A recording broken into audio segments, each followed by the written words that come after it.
एक आम का पेड़ था, बहुत ही विशाल, छायादार, फलदार।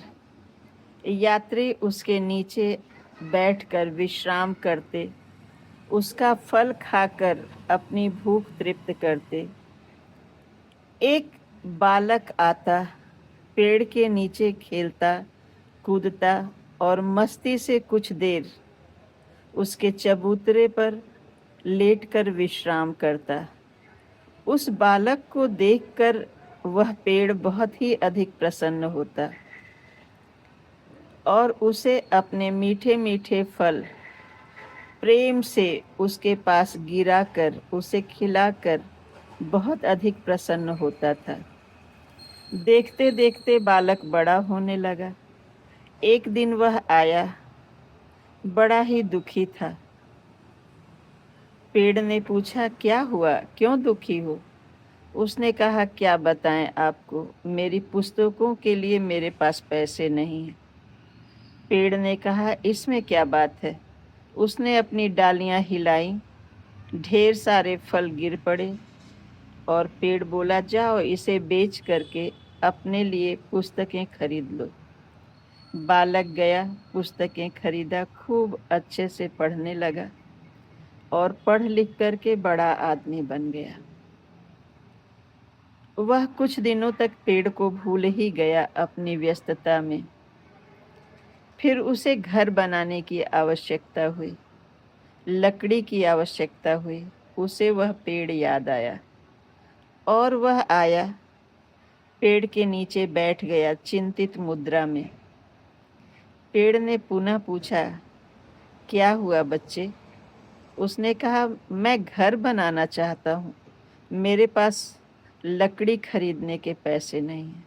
पेड़ बोला, इसमें क्या बात है, तुम जाओ और मेरी लकड़ियाँ ले लो और उससे जो है अपना घर बनाओ। बालक बहुत अधिक प्रसन्न हुआ और गया।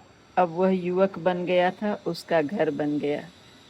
पुनः अपनी व्यस्तता में वह पेड़ को भूल ही गया।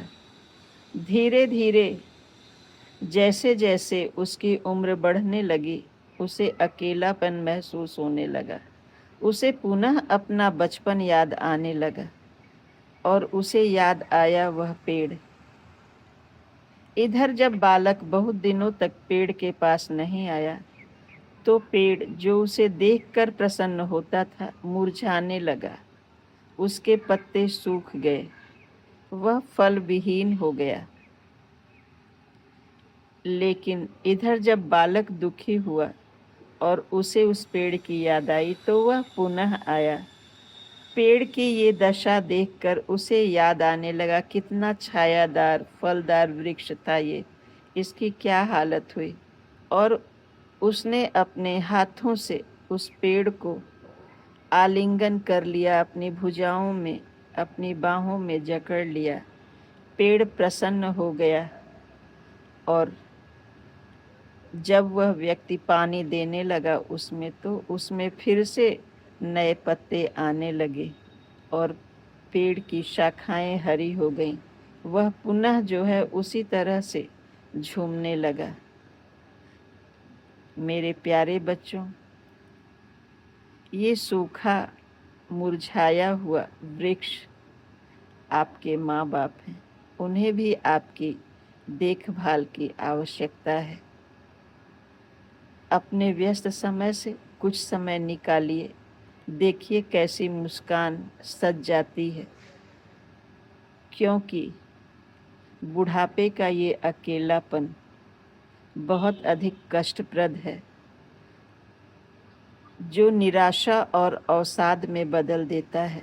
याद कीजिए अपना बचपन और अपने माँ बाप के वही हंसते मुस्कुराते चेहरे।